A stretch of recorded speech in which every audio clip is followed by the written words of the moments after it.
Hello and welcome to Chicago Reacts. My name is Lauren and today I am looking at some Warhammer. I'm gonna go in 5 of the best Death Corps of Krieg moments in Warhammer 40k lore. This is by creator Majorkill.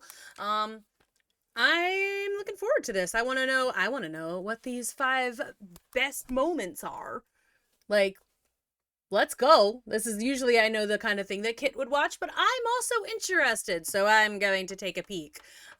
So this is 5 of the best Death Corps of Krieg moments. Let us begin. Eventually. Maybe. Internet. G'day guys and gal. The Death Corps of Krieg are one of the most beloved guardsmen regiment within Warhammer 40k. Now yes, that doesn't seem to reflect very well on us, as A, they very much give off World War I vibes and not in a pleasant way, chemical weapons and whatnot, and B, they are pretty cool about violently dying. One may even mistake them for being suicidal. But they are cool as hell, and that trumps all else. But with them not really having unique characters, their specific key moments and exploits can be difficult to recall. So I thought, why not shine a spotlight on some of their best moments to figure out why they are so goddamn iconic. Before we get started, another day, another major mini launch. This time we have the Napoleonic Warlord of Death, a stunning centerpiece in your army to lead your Weimar cosplaying mattresses straight into enemy gun lines. If it looks familiar, then it is because it is inspired by the classic Napoleonic artwork, and I think it suits beautifully. Model has been scaled appropriately and already comes mostly assembled, so all you really need to do is remove the supports and it's ready to paint. International shipping comes to only $10. We collect VAT at checkout for our European customers, so no customs bullshit, and if you spend over $70, shipping is free. If you can't tell, I'm really trying to make this easy for everyone. Link to the That thing does look cool, not gonna lie. Major Mini's website and dozens of other models produced by me is below. Today we'll go over the best Death Corps of Krieg moments from the lore to give these boys and girls the love they deserve. Let's get into it. Before we get into their many exploits involving a lot of overkill, let's do a quick rundown of who the Death Corps of Krieg actually are and where they come from. How did they become so badass? Well, Krieg actually used to be a bit of a paradise. It was a highly advanced hive world with an extremely powerful economy and military. It had a shitload of natural resources and the population to match. It also wasn't this totally polluted shithole either. Like, it wasn't a lush verdant world, but it wasn't that bad. However, their aristocrats and planetary governor were extremely paranoid about external invasion, so they invested a fuckload into planetary defense, orbital defense, private armies, and the like. It had become one of the most fortified worlds in the Imperium for no real reason, since it wasn't on any front line or the target of any invasion. Feeling overconfident and being sick of paying a tithe to the distant Imperium, the planetary governor revolted against the Imperium, declared Krieg independent, then captured and killed most of the Imperial loyalists on the world. Ooh, that's not good. Ooh, that's not gonna end well, is it? The Imperium was like, well, fuck. The cost of retaking Krieg is so high that it's not even worth trying. Really? So instead of sending a fleet or the Astartes, the Imperium told Colonel Jurten, the commander of the few surviving loyalists on Krieg, that he had complete and total authority to wipe out the traitors at any cost. Jurten was like, sure thing, buddy boy, and using a secret stash of nukes, bathed the entire world in atomic fire, killing most of its population. The previously outnumbered loyalists fared a lot better than their traitor counterparts, as they were able to prepare for the nuclear firestorm whilst the traitors were taken unaware. The odds had been evened. For the next 500 years, Krieg would be one non-stop war zone, as the surviving loyalist and traitor elements engaged in brutal trench warfare on a barely livable world. The Imperium could have swooped in, but since Krieg was now a death world, there was quite literally no point in even trying, so they just let Krieg kill itself. After those 5 centuries, the Loyalists finally achieved victory, killing the last of the traitors. That 500 years had changed them. For generations, they had been born to kill and die. They felt no fear as they were brainwashed as children to believe that they had failed the God Emperor, and the only way to atone was to die in battle. Bit of a sweet Viking Valhalla vibe going on there. As soon as Krieg was back in Imperial hands, they immediately re-swore their oaths to the Emperor and gave as many soldiers to the Imperium as it wanted straight away. These soldiers were powerful as fuck. Their skill was only matched by the Cadians, and their resolve was probably unmatched. they immediately begun exceeding all expectations, and the Imperium begun recruiting and relying on the Death Corps above nearly all else. You may be wondering, how the fuck does an irradiated Death World produce so many soldiers? After all, they literally crank out more soldiers than most Hive worlds. Well, that's because Krieg uses a highly controversial and actually somewhat banned technology called the Vita wombs, artificial wombs. Deep in the bunkers of Krieg, they basically just churn out soldiers like fucking robots. That was a Doctor Who plot at one point also. There was like a place where they were just kind of creating boatloads of soldiers to have a war, to have a forever war. Yay! It's not exactly confirmed if the soldiers of Krieg are all clones or are just randomly spliced together from existing stable donors, but it doesn't really matter. They all look the same with the gas masks. They are often very young when they're deployed to battle, with their gear hiding their true age. So now we got their vibe and their pretty fucking gnarly origins. What are some of their best, most badass or coolest moments? Well, I'd be a disgusting piece of shit if we didn't start this off with the Siege of Rax. Long story short, Chaos was able to create the most fuck-off fortified city imaginable, and a lot of shit went down. The Imperium knew no other guardsman regiment would be able to withstand the brutal onslaught of Rax, so they sent millions of Krieg's men and women. For 17 years, this siege raged, as time after time the Death Corps charged gun lines with nothing but bayonets and a can-do attitude. It's theorized that many of the Death Corps' charges failed due to the size of their balls weighing them down. As Rax went on and it got more and more fucked, you know, Chaos Marines, demons, fairies, all that messed up shit, yet the Death Should I watch that Siege of Rax video? I feel like Kit had to watch one. Should I watch it too? Because I don't know much about the Siege of Rax. Corps took it in their stride and pushed on. After losing 14 million soldiers, Rax was taken and the heretics purged. Necrons are pretty bloody difficult to deal with. One thing I will say with the with this whole war, it's like this whole like lore and everything. The numbers that constantly get put out there don't feel real. They're all so huge. Like there's so much, the numbers are so high. Taken and the heretics purged. Necrons are pretty bloody difficult to deal with. Nearly all engagements against the Necrons ends with either the Necrons having a decisive victory, the Necrons having a close victory, or Space Marines having to make big sacrifices to beat the Necrons. But against the Death Corps, the Necrons are just another Tuesday. The Orphean War didn't start so hot. The Orpheus sector got sodomized by Chrome boners known as the Maynek dynasty. Within 100 days, half of the sector had been clapped. The Imperial commanders were able to get their hands on a few regiments of Death Corps and threw them into the meat grinder.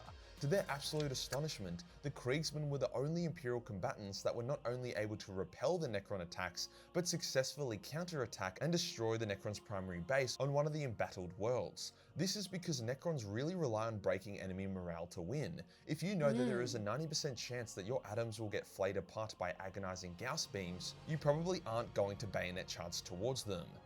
I will just say, I like that he's talking about Necrons, but they're fighting orcs right now. Kriegsmen have no such issue and are happy to give it a whirl. Despite this, the sector had to be abandoned, as if only a small fraction of your army is achieving success, then it's not really a winnable war. The Krieg's regiments did end up preventing the Necrons from spilling out into other sectors, so overall a great showing. This next moment is a bit of a meme and serves to remind us that grim darkness can be quite hilarious and overkill. In order to maintain control of their empire, the Imperium makes vicious examples of traitors. No example highlights this more than when the Highvoid of Durondis withheld their taxes and told the Imperium to eat a bag of dicks. In response, the Death Corps of Krieg surrounded the primary Hive city with artillery and begun bombarding it. Anyone who tried to leave the city was shot, as day in and day out shells rained down.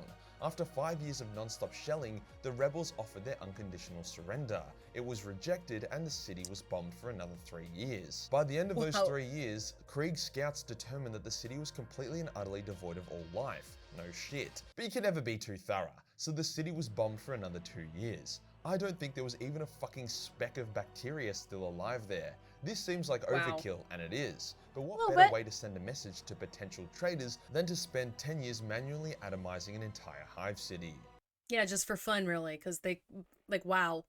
Like, actually, wow. That is very overkill, but it's quite good. Great way to send a message. The Death Corps have even saved the legendary Commissar Kane on at least one occasion. After his ship was shot down, the Death Riders of Krieg rode to Kane's rescue. They then worked with Kane and the Reclaimers Space Marine chapter to repel the Tyranid invasion of Fecundia. Not the spiciest bit of lore out there, but cool to see them interact with the base Sigma Chad that is Commissar Kane. The Orcs quite like the Death Korps, Ummies that stand their ground and fight without fear. However, they are also quite unnerved by them and their grim determination. During the Third War for Armageddon, there was a lot of really awesome wars that took place within the war. One was the Siege of Hive Tartarus, where the Death Korps showed off not just their borderline suicidal resolve, but also their tactical brilliance, using artillery to great effect.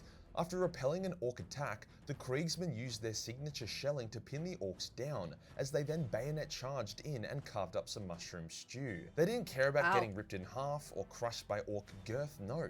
They stood their ground, point blank blasting on fully auto until the Orcs decided that this shit wasn't fun anymore and fled. It takes a lot to make an Orc run, so credit where credit is due. Yeah. The siege was over. There have been multiple occasions where a Krieg's regiment have willingly when the Orcs decided they've had enough, then you know you've done something right. Sacrificed all their lives in order to buy time for other Imperial elements to escape. On Tarsis Ultra, the 393rd Krieg stayed behind to hold back the Tyranid swarms of Hive Fleet Leviathan.